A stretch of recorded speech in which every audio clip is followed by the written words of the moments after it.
Bonjour! Dans cette capsule aujourd'hui, nous parlerons de respect de soi. Alors, comment on fait pour prendre soin de soi? C'est ce que je vais vous parler. Premièrement, ce qui est important de savoir, le premier élément, c'est que pour bien prendre soin de nous, il faut apprendre à se connaître en tant que personne. Comment on fait? En fait, toute notre vie, on va avoir à travailler sur nous, à apprendre à se connaître. On apprend tous les jours. Au niveau des éléments qu'on vit, au niveau des situations qui vont se rajouter au fil du temps, c'est ce qui va nous permettre d'évoluer à travers les événements qu'on va vivre. Premièrement, qu'est-ce que vous pouvez faire pour apprendre à vous connaître davantage? 3 choses importantes. Se poser les bonnes questions. Qui êtes-vous? Est-ce que vous connaissez vos valeurs? Est-ce que vous connaissez vos forces, vos points à travailler? Est-ce que vous êtes satisfait dans vos sphères de vie, autant financières, professionnelles, dans votre couple? Qu'est-ce que vous voulez travailler davantage?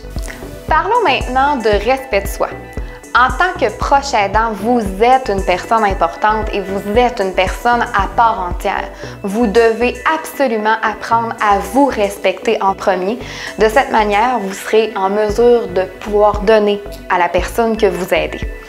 Qu'est-ce que je veux dire en termes de se respecter? C'est en connaissant vos valeurs, en connaissant vos besoins, vous serez en mesure à ce moment-là de bien les identifier et quand vous ferez face à une situation, vous devrez mettre tous ces éléments en place pour pouvoir prendre la meilleure décision possible en vous respectant. Chacun de nous, on est comme un arbre. En fait, je vous explique les racines qui peuvent représenter la personne qu'on est depuis notre tendre enfance, les valeurs qui nous ont été transmises.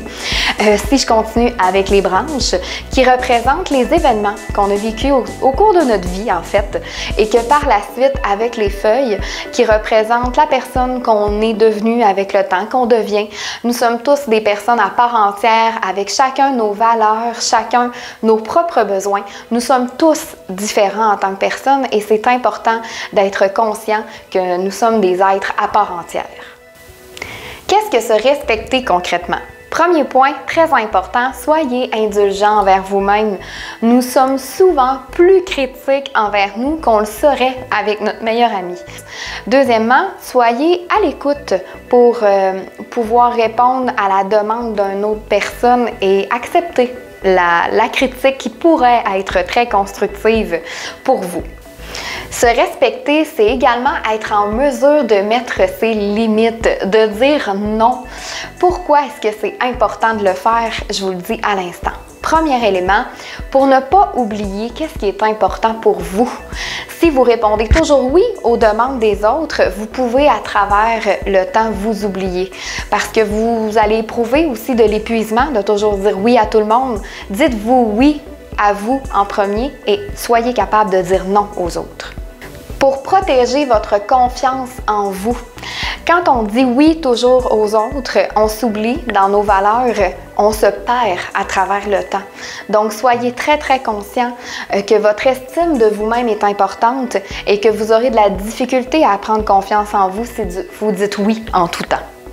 Dernier élément très important pour éviter d'être victime d'abus ou de manipulation. Certaines personnes qui peuvent être mal intentionnées, connaissant votre côté au grand cœur, toujours disponible pour aider. Parfois, on peut avoir l'impression qu'on veut sauver tout le monde et ces gens-là vont le savoir, donc peuvent s'en servir contre nous pour nous manipuler inconsciemment ou à l'occasion consciemment. Il est parfois très difficile de dire non, mais tellement primordial pour vous respecter. Alors, je vous donne à l'instant 4 règles qui pourront vous aider à mettre vos limites et dire non. Premier point, soyez franc, soyez clair.